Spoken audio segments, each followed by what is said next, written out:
slight break. Bear with us during the sort of technical handover of the work. Some of them are a bit fiddly to set up. So in 2 weeks' time, if you're like dying for the loo, or you want to sit down and want to kick somebody out their chair, that's your moment. Yeah, bear with us if there's like a little bit of a hiccup. We'll probably be finished like 9:45 if you're wondering. And a little plug for the Ruskin degree show, which is opening on Friday the 19th of June. That's the 3rd year's show. Come along if you're interested. You haven't been before. It's free and open to all, 6 till 9 p.m.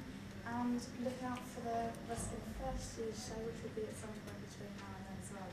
So enjoy the evening, and I'm going to hand over to Simon Reagan, our first performer.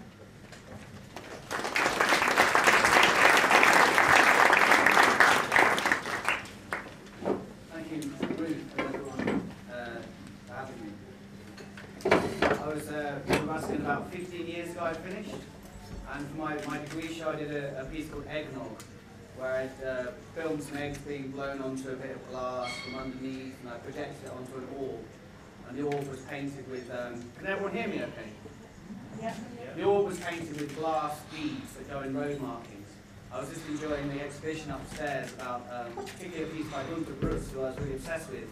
Not long after making that piece, he painted a line across his face, which sort of echoed the white lines on the road.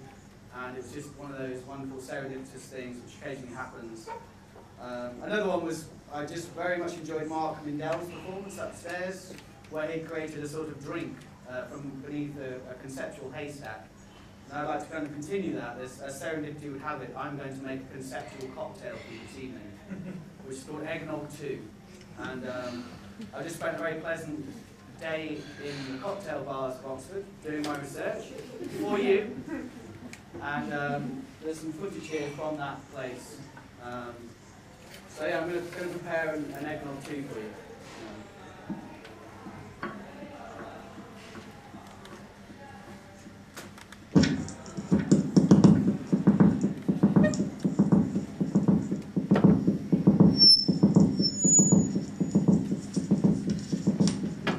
First of all, I'm going to add a dash of wine.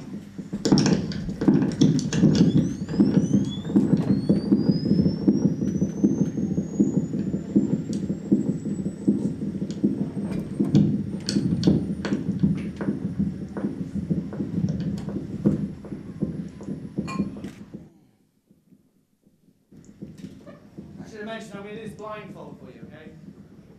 It's not enough, is it? You need more.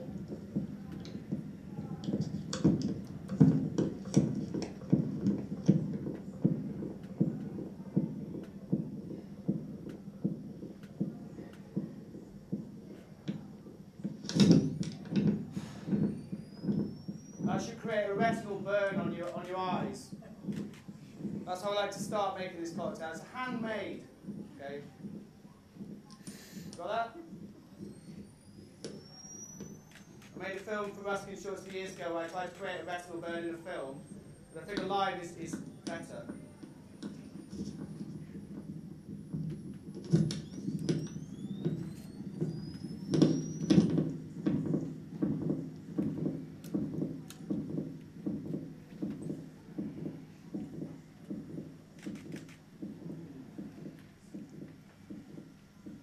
I like to add a little bit of a twist of weirdness to all my work.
your wits with noise experiments in your time. That's my little...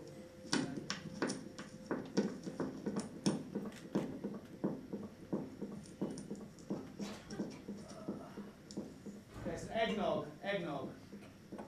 So obviously, egg. We're in Oxford, dreaming spires.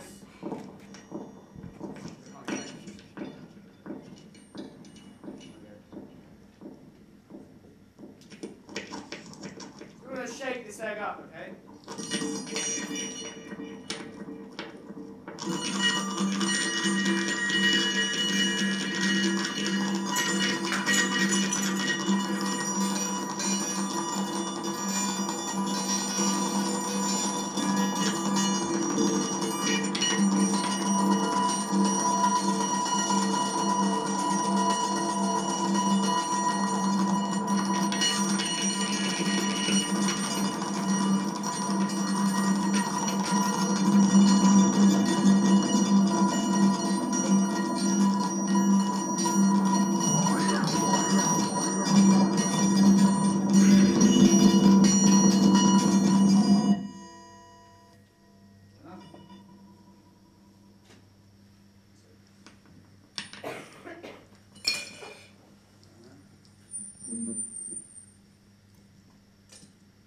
A simple cocktail, really.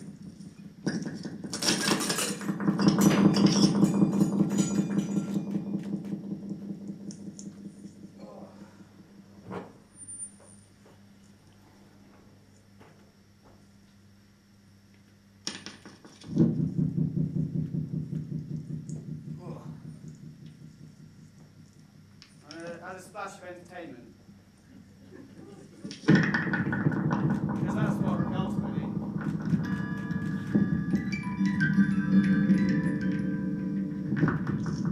I apologise how literal this is. I suffer from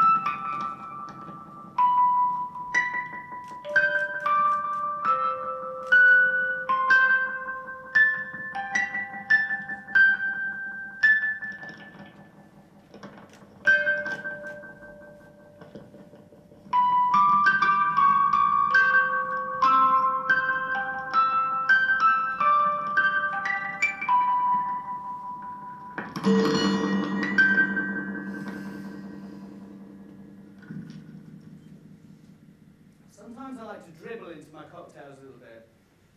Just bear with me. It's not pretty, but...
time. A little flash of wine. Yeah?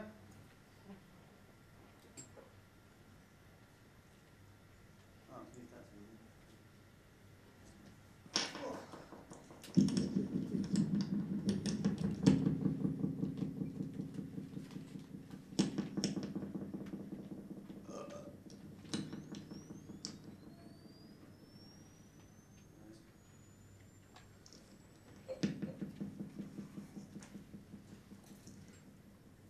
I call an eggnog too. The last thing to do is obviously have to taste it. Somehow.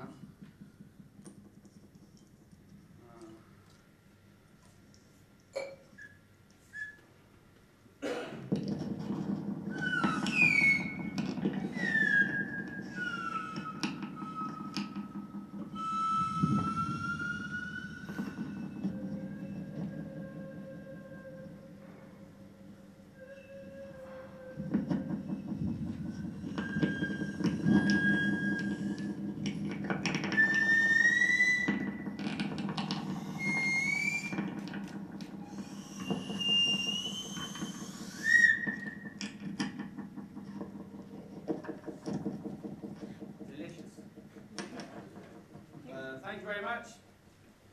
That's the eggnog 2, that's how you make one. Try it at home, enjoy yourselves.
Right, so yeah, I'm going to be reading some short stories that I've collectively named Art. Right? So, do you feel free to, chuckle if you fancy doing that? Because I know you might not feel it's kind of appropriate in a fine art setting. So these are, it's a diary of my performance works. So I'll just read it out. I travelled to a nearby woodland today. The walk was possibly 2 or 3 hours in length, either way. During the walk, I listened to the noise of steel nails falling on a wooden surface. On arrival into the woodland, I fired up the chainsaw I had carried with me. For an exact radius of a mile, I cut each tree to the ground. After which, I travelled to the phone box in a local village. I rang a specialist agency and hired a small army of Malarian workers. The small men helped me re-erect the trees.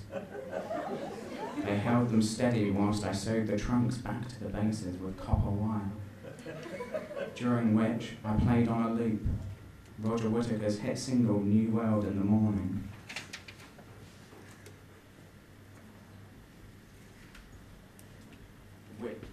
Which isn't playing.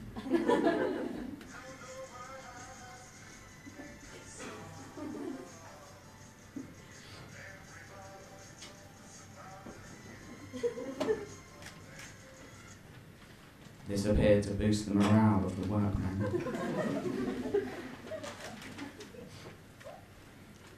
Today I wrote and performed a play. The audience arrived and was seated. The lights faded up on a deer hunting post. In the post sat two men, both of whom were staring down the barrels of their guns. For an hour and 11 minutes this act continued in silence, at which point the lights began to fade down. Then I, the director, took to the stage to bow and received my applause. The applause was plentiful. I visited a Pilgrim's Hospice charity shop today. One by one, I took every item of the clothing to the changing room. Whilst in the cubicle, I would sew a Comme des Garçons Homme Plus label into each garment. Needless to say, they sold like hotcakes. Today I dressed as a wild piglet, like one of those hairy little pigs, almost like a small boar. I stole 18 cans of beer from a caravan park and proceeded to guzzle the contents of the cans, after which I found my way into a field of cows and began fighting with the cows, attempting to wrestle them to the ground. I was soon overpowered and retreated to a shady tree where I snoozed off my impending illness.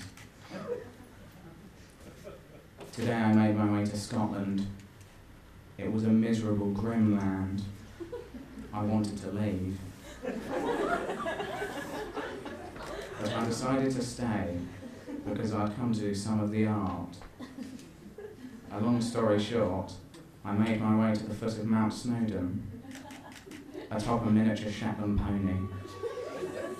We became firm friends. I named him Philippe. I began my ascent and Philippe returned to the barren wastelands from whence he hailed. The air was thick and the landscape droll. I listened to the Hobbit soundtrack. Night began its slow descent on the mountain. I saw in the distance a tent had been erected. The art was about to begin.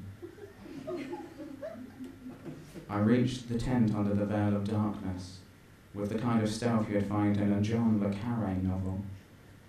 I unzipped the tent. There lay a portly bearded man and his wife. They were kitted out exclusively in Berghaus clothing. I reached for my bottle of chloroform and dabbed my cloth into it. I then placed the cloth across each of their mouths. I removed the portly man and his wife from the tent. I then transported the tent back down to the foot of the mountain. The wife followed shortly after. I hoisted her onto my back with some lashing straps. The portly man, however, was too much for my humble physique to bear, so I topped him up on the chloroform and rolled him down. I then hid in some nearby bracken until morning awoke. They emerged from the tent in a state of confusion, and the art was complete. I repeated this process on the portly man and his wife for a further month. I grew tired of the physical exertion and resummoned Philippe and rode him away from the desolate landscape. Today I made my way down to a nearby reservoir. The site rose to fame in the mid-90s for its plentiful fishing. I entered from the northwest side of the vast watery expanse. I wore the costume of a sea bass. I had made it at home 2 nights previous. The outfit had a kind of menacing face, as though it were frothing at the mouth. This was due to my poor skills on the sewing machine. To the untrained eye, I was by all accounts just a large sea bass walking along the shore of water. I carried also with me an oxygen tank and some tools. I entered the reservoir and swam underwater for a good 40 minutes, after which, in the muggy pond water, I noticed the underside of a speedboat and many fishing lines cast to its side. The art was about to begin. I swam underneath the boat itself and removed the pneumatic drill I'd been carrying on my belt. I began to drill holes in the underside of the boat. During the confusion, the fishermen hurried to observe the damage. Whilst this was occurring, I sprung myself onto the vehicle I wielded a piece of staircase banister I'd found on the shore. I had named it the Codgel and inscribed its name with a piece of flint onto its side. They spotted my giant sea bass's physique and were shocked and surprised. I went about beating them with the Codgel. One moustached gentleman gave up quite the resistance. However, the Codgel prevailed. I then set up a camera on a tripod and set it to self-timer. I held the moustached man in my sea bass-like arms and posed for a photograph. I then lost the photograph. Today I found my way to a Kentish town named Hive. I'd read about it in a book named Crap Towns, the 50 worst places to live in the UK. It had been ranked 4th. I began to find myself on the same wavelength as the bookmakers. When I thought the town could get no bleaker, I realised you could see Calais from the seawall. I visited the local Waitrose to cheer myself up. I bought an extra value pack of choc ices. I soon began to realise that this purchase was far too ambitious. 5 choc ices deep, I conceded a reluctant defeat. And with the kind of motion you would see in an Olympic discus competition, I threw the rest of the frozen treats towards a skip. They sailed far right of the skip, hitting a wheelchair-bound lady and her girlfriend across the face. The misery of the town was almost putting me off performing the art. In the depth of my misery, I wandered along the edge of the canal. Through one of the windows of the canal boats, I noticed a London stockbroker. His chops had been left moist and slippery after quaffing flagons of Dom Perignon. On his copy of the Financial Times lay the pan-fried meat of a swan he had hand-plucked from the water surrounding his Rosie and Jim replica boat. It was evident he was not a successful broker, as his holiday home was not in Whitstable. Darkness worked its slow way over the town. I noticed a young lady trot onto the boat. She re-emerged half an hour later, adjusted her PVC mini-skirt, flicked the butt of her Richmond cigarette into the water, and crawled back into the darkness. To my way of looking at it, she was a lady of the night the broker had elicited for sexual favours. I erected a wooden dam either side of his garish boat, and as he slept, I went about draining the canal water. Until finally his holiday home lay in a sad state at the bottom of the grey concrete. I then began drinking cans of iron brew in an almost aggressive manner, hoping to refill the section of canal with urination. After 12 or so cans, I lost count. I accepted that the time constraints would not render this possible. Regardless of this final flourish, it was undeniably great art. I escaped Hive and headed along the coast to the picturesque town of Dover. Thanks.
Hi, hello. Hello. How's it going? Good. Can you see me? Yeah. Awesome. How are you? How's it? Great. I've had a really long day, but yeah, it's been quite good. What have you been How's up to? it? I've been setting up for exhibitions. I just recently had an exhibition. Oh, cool. Yeah. What was it? How about you? What were you doing? Well, I had an exhibition about a month ago, and then, yeah, since then, just trying to sell the work that I had in that exhibition. And yeah. All right. So what do you put in for your exhibition? Oh, you know how my paintings are always palm tree paintings, so I put in a few of those. Yeah, and then just like a video. Well, it wasn't part of the work, but like a video of me talking about my work and stuff. Right. You were saying that you were doing some painting. So what kind of paintings do you put in? Well, they're watercolor paintings because that's that's the only thing I like to work in, really. Oh, cool. Yeah, it's such So, a relaxing medium, you know. Uh-huh. Do you ever Yeah. watercolor? Yeah. Do you ever watercolor? No, I don't really paint at all. So what did you put in your exhibition that you were setting up? I put in a video. It was quite an interesting thing because it was a fundraising for the Macintosh, and everyone was putting in work and like selling them. Oh yeah, because But that your school building, there was a fire, wasn't there? Yeah, that's right. So some business students decided to put up an exhibition to raise some funds for the school. Oh, cool. But yeah, I decided that it might be quite difficult for me to price my work, so I didn't actually put in yeah, a work that could be sold at the exhibition. Oh, okay. Oh, okay. So you didn't put it in because you didn't, because I actually found mine really hard to value as well, and I googled it, and yeah, I got some tips. But it's difficult to know how to value your work. Yeah, exactly. But how much did you sell your work for? Like, what was the most expensive one? So the most expensive was £550. £550. Yeah. Do you think that's quite a lot? I wasn't sure.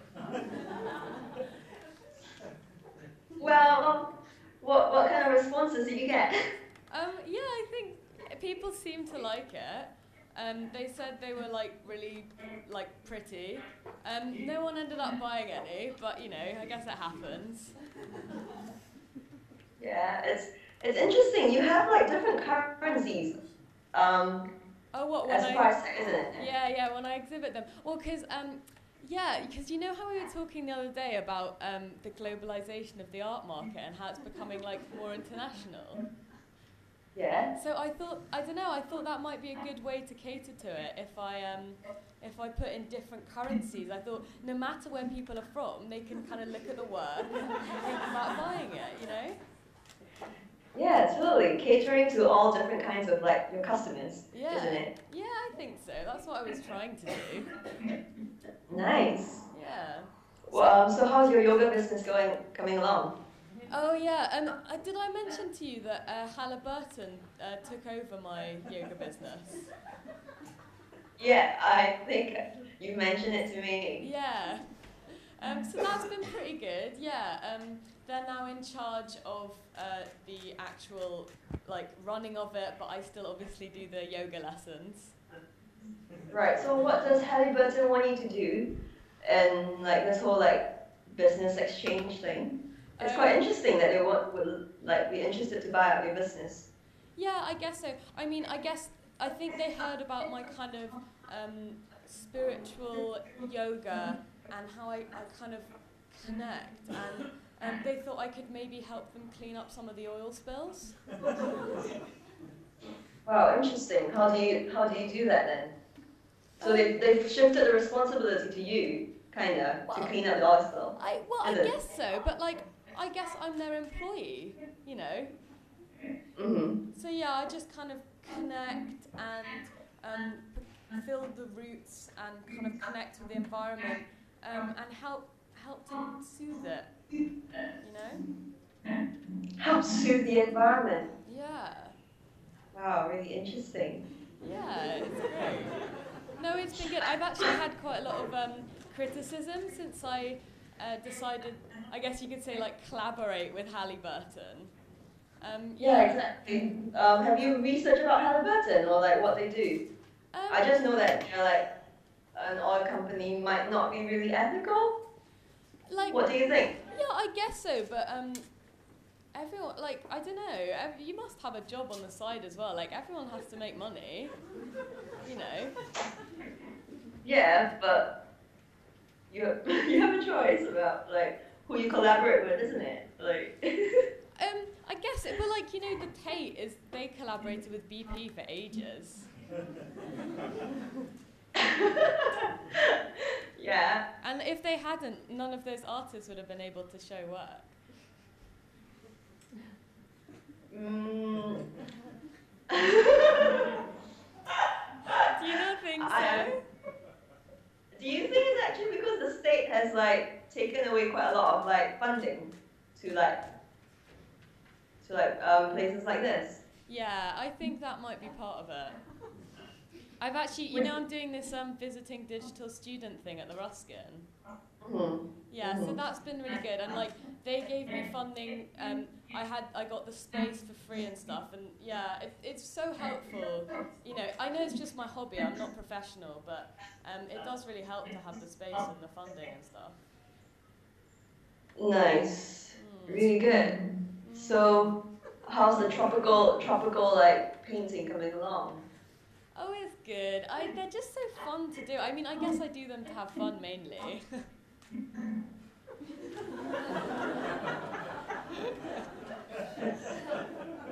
Yeah. What did you put in your video? Did you enjoy making it? Yeah, I did. I spent quite a lot of time doing my video. Yeah, that was great. Yeah. What's in it? Oh, wait. It's a comment about flowers, gender, everything actually. The flowers could talk and like, yeah.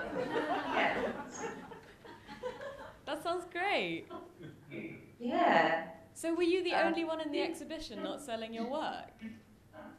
Yeah, I was the only one at the exhibition. And also, they decided to charge everyone £5 to get into the exhibition, which I thought was quite interesting as well.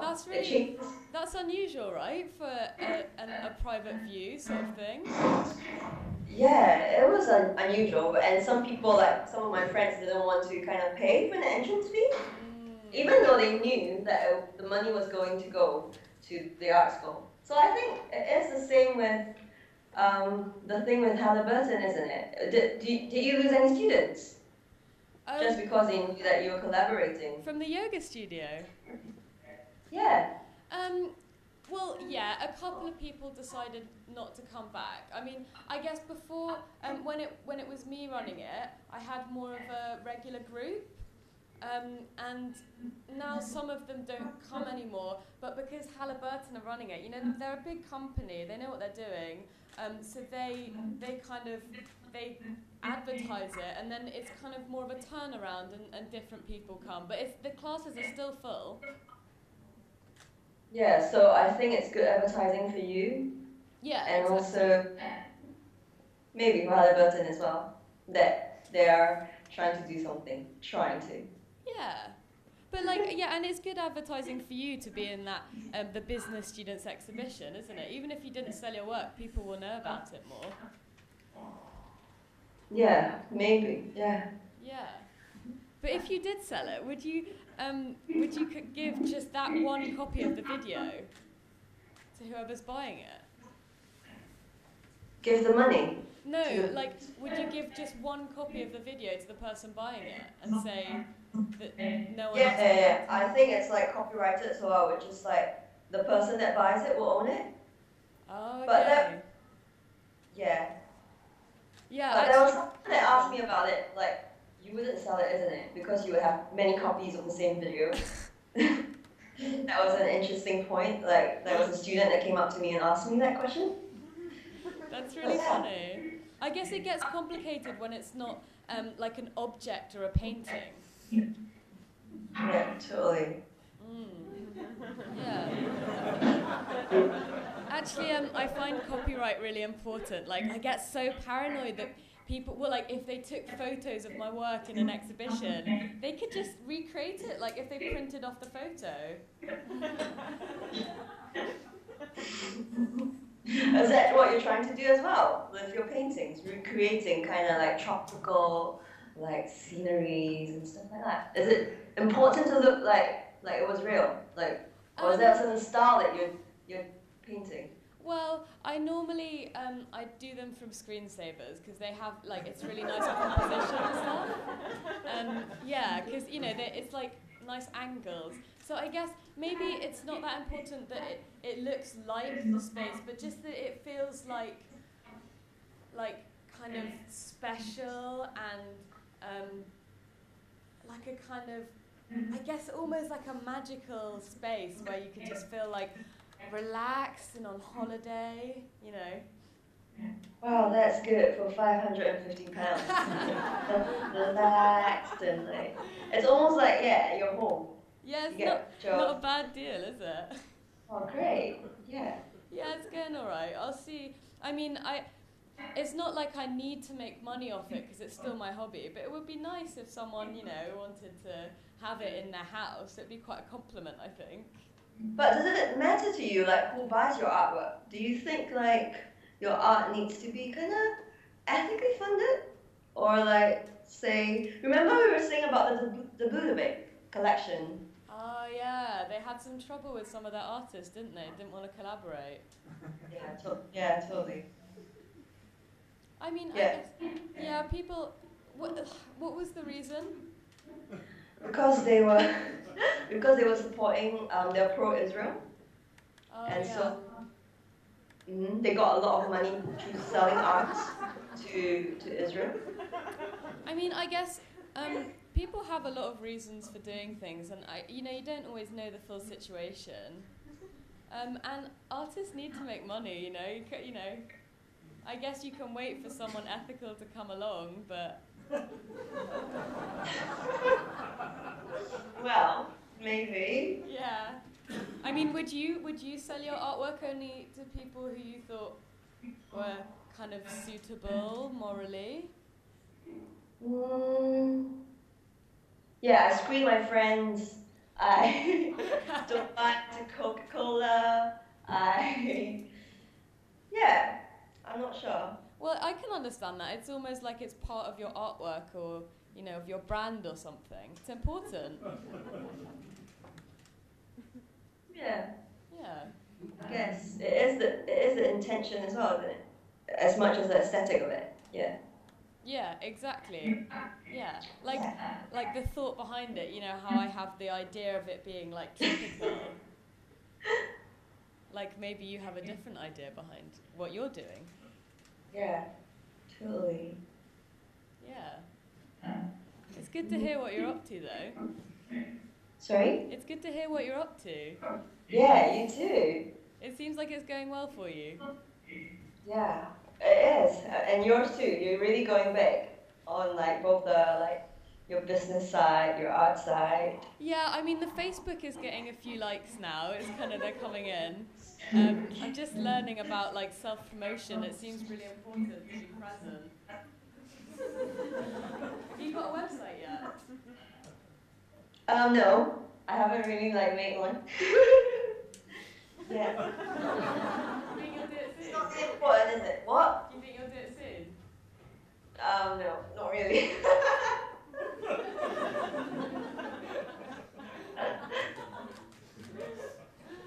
How come?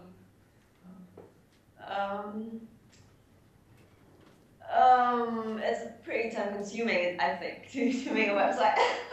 I prefer word of mouth. Yeah. People talking about my work, yeah, stuff like that maybe. Cool. How about yours? Yeah, your website and Yeah, it didn't take long because it's just a Facebook page. But it's good for people to have somewhere to go, I think, if they want to see what you're doing. Nice. Yeah. I'm really, really liking your makeup today. Oh, Amazing. thanks. Yeah, I have to get it fresh every morning. Anyway, I hope to see you on a website or a Facebook soon or something. Yeah. Yeah. Tell, It's lovely to chat to you. yeah, nice to chat with you as well. Yeah, and we should catch up soon. Yeah, see you soon. Yeah, let me know how your exhibition goes. Yeah, sure. All right. Okay. See ya. Bye, Lane. Bye. Bye.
101 body descriptions of 101 bodies. File 1 to 3. File 1, matter origin, Jabbar, Damascus, Syria. Upload date and time, 1:49 a.m. Greenwich Mean Time, 21st of August, 2013. Redirecting from Intelligence Agency database to stream origin. Access granted to the Shamnam network. http:///YouTube KEXFIJUEG. Publication date stated 20th of August 2013. Start transmission. Body 1. Identified adult male on back, upper and lower body covered, white t-shirt cut open to chest, drawstring trousers, black hair, black beard, right arm bent at the elbow, right hand clenched, index finger pointing up, moving side to side. Left arm extended flat at side, IV inserted. Legs together. Body 1, responsive. To the right of body 1, body 2, identified male child on back, upper and lower body bare, genitals covered, black and white t-shirt cut open and pulled up to chest, black hair. Arms to side, legs beneath body, head facing downwards. Unidentified male 1 holds up body 2. Unidentified male 2 pounds hand flat against back of body 2. Unidentified male 1 places body 2 down on ground. Right arm to side, head facing right hand side. Body 2, unresponsive. Body 3, unidentified, legs. Body 4, identified adult male on back, upper body bare, lower body covered, black trousers, black hair, black beard. Unidentified male 3 assess breathing of body 4 by inserting breathing tube into mouth. Hand operated. Body 4, unresponsive. Body 5, identified adult male on back, upper body bare, lower body covered, black trousers, black belt, silver buckle, black hair, stripe of black hair down center of abdomen from chest to navel. Unidentified male 4 assists breathing of body 5 by using chest compressions. Body 5, unresponsive. Above the head of body 4, body 6, identified male child on front, upper body bare, lower body covered, striped green white t-shirt pulled up to chest, white trousers rolled to the thighs, legs kicking erratically. Unidentified male 5 rolls body 6 into recovery position, on side, legs pulled to chest. Unidentified male 5 lifts body 6 to rest on arms. Face wet down left hand side, body 6 responsive. Body 7, identified male child on side, upper body bare, lower body covered, navy blue shorts. Body 7 unresponsive. Body 8, identified male child on back, upper and lower body bare, genitals covered, white t-shirt pulled to neck, lower abdomen straining upwards, downwards, upwards, legs splayed. Body 8, unresponsive. Body 9, identified male child on side, upper and lower body bare, genitals covered, arms to side, legs together. Body 9, unresponsive. Body 10, identified male child on back, upper and lower body bare, genitals covered, arms to side, head facing right hand side. Body 10, unresponsive. Body 11, identified male child on back, upper and lower body covered, red t-shirt, blue trousers, arms to side, legs splayed. Body 11, unresponsive. Body 12, identified male child on back, upper body covered, lower body bare, blue and yellow patterned t-shirt, genitals uncovered, arms to side, legs splayed. Body 12, unresponsive. End transmission.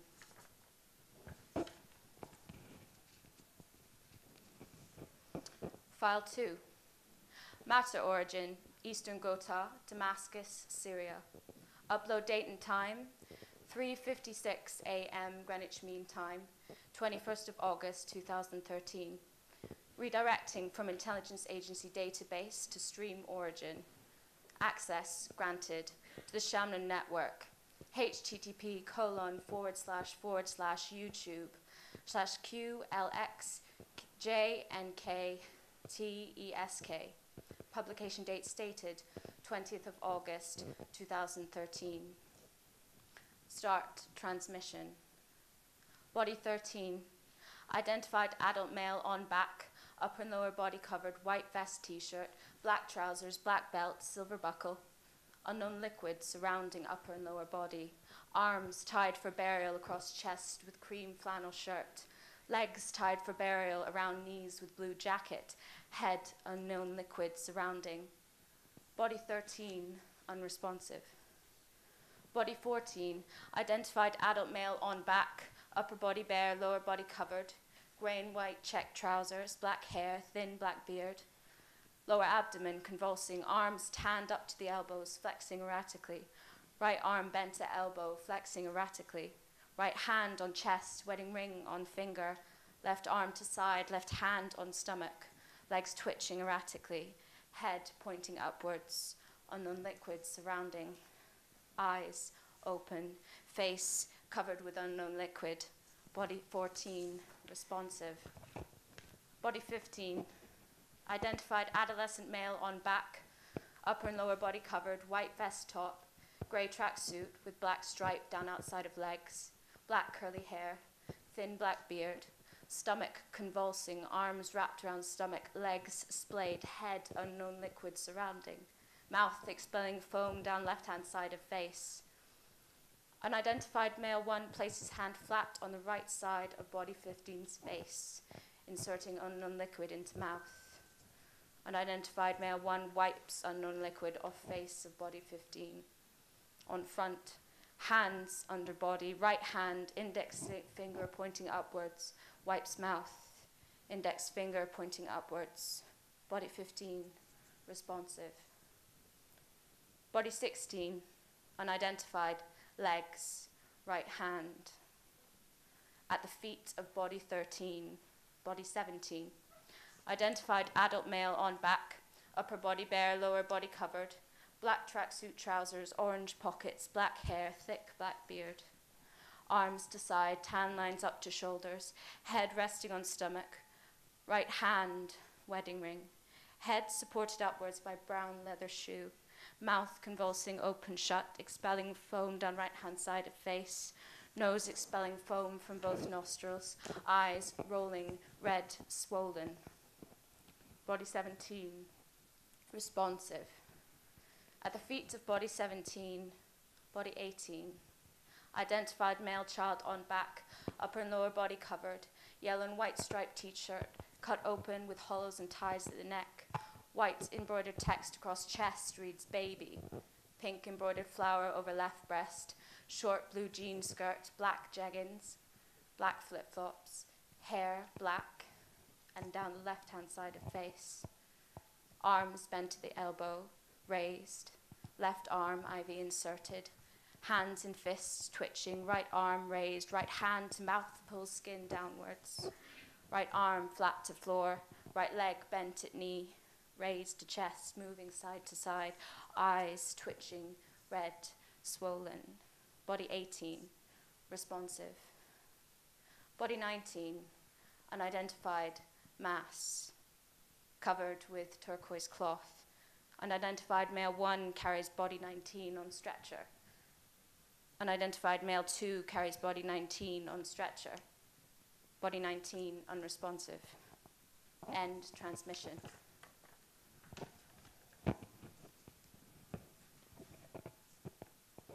File 3.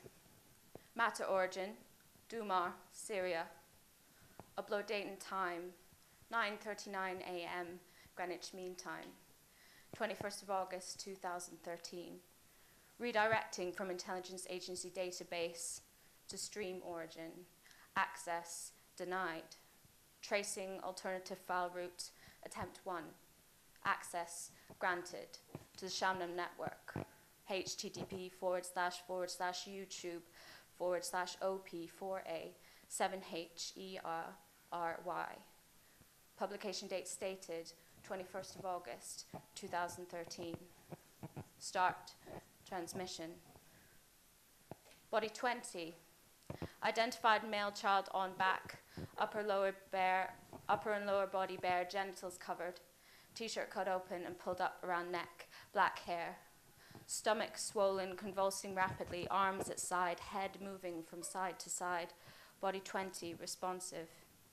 Body 21, identified, male child. Upper body bare, lower body covered, dark trousers. Unidentified male 1 performs chest compressions on body 21. Body 21, unresponsive. Footage, cut. Footage, start. Body 41, on hospital table. Identified female child on back, upper and lower body covered, red t-shirt embroidered across chest. Text reads, I love Jordan. Blue jeans, long brown hair under head. Arms at side, head with 2 metal studs in left ear, eyes open, blinking. Body 41, responsive. Body 42, identified adolescent male on back, upper and lower body bare, genitals covered, stomach convulsing, arms out above body, rigid, shaking side to side, legs splayed, twitching, mouth convulsing, open, shut, foam down right and left-hand side of face, eyes shut. Body 42, responsive. Body 43, identified adolescent male on back, upper and lower body bare, genitals covered, red t-shirt pulled up to chest, arms above head, hands rubbing at face, legs bent at the knee under body, head to right-hand side. Body 43, responsive. Body 44, identified adult male on back, upper body bare, lower body covered, blue t-shirt pulled up to neck and wrapped around back of head, blue trousers, arms at side, legs together, hands flat on floor, palms open. Body 44, unresponsive. Body 45, identified adult male on front, upper and lower body covered, black hair, black moustache, arms under chest, supporting body, legs together, head to right-hand side. Body 45, responsive. Body 46, identified male child on back, upper and lower body bare, black and yellow t-shirt pulled up to chest, arms to side, legs together. Body 46, unresponsive. Body 47, identified adolescent male on side, upper body bare, lower body covered, black sportswear trousers, black hair, body convulsing, arms wrapped around knees, legs pulled to chest, head nestled on left arm. Body 47, responsive. Body 48, identified adult male on back, face shows extreme reddening. Body 48, unresponsive. Body 49, identified male child on back, upper and lower body bare, t-shirt pulled up around neck, genitals covered, arms splayed, legs splayed. Body 49, unresponsive. Body 50, unidentified mass, covered with white blanket. Body 51, unidentified mass, covered with white blanket. Body 52, unidentified, feet and legs, genitals covered. Body 53, unidentified, legs and feet, genitals covered. Body 54, identified, adult female on back, upper and lower body covered, dress down to feet, head covered with scarf, arms to side, back bent upwards. Body 54, unresponsive. Body 55, unidentified, adult male, face. Body 56, unidentified, mass. Body 57, unidentified, mass.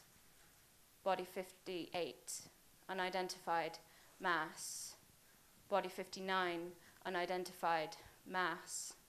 Body 60, identified adult male on back, upper and lower body bare, genitals covered, black beard, arms bent to the elbow, hands on neck, clutching throat. Unidentified male 1 performs chest compressions on body 60. Body 60, responsive. Body 61, identified adult male, upper and lower body bare, genitals covered. Unidentified male 2 performs chest compressions on body 61. Body 61, responsive. Body 62, identified adult male on back, upper and lower body bare, genitals covered. Right arm bent at elbow, lying on upper chest and neck. Left arm to side, palm facing up. legs splayed, head to left-hand side. Body 62, unresponsive. Body 63, unidentified, mass, covered with pink, green, and brown towel. Body 64, unidentified, mass, covered with green towel. Body 65, identified, mass, small. Body 66, on orange stretcher, identified adult male on back, upper body covered, lower body bare, genitals uncovered, blue and white t-shirt, brown hair, brown beard, arms at side, legs together, ventilation tube inserted in mouth. Body 66, unresponsive. Body 67, identified male child on back, upper body bare, lower body covered, red t-shirt pulled up to neck, grey jean shorts, black hair, arms to side, right hand extended and resting on the lower abdomen of body 68, head to right hand side. Body 67, unresponsive. Body 68, identified male child on back, upper body bare, lower body covered, blue t-shirt pulled up around neck, light blue shorts, head resting on the head of body 67. Body 68, unresponsive.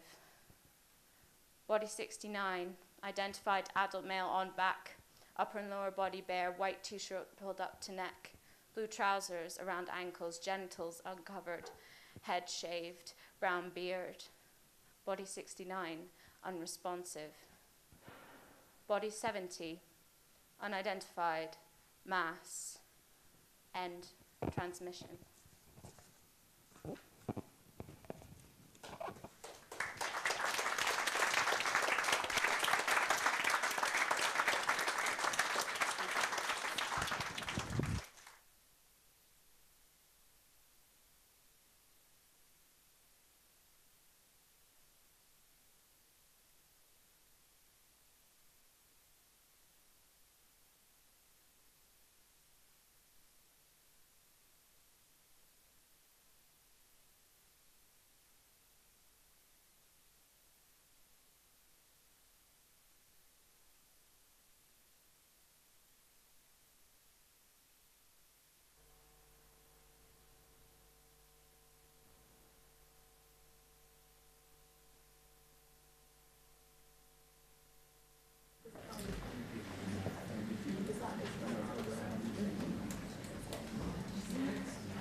interrogativo in una scatola, punto interrogativo in una scatola, capitale giandea, con un anello sopra,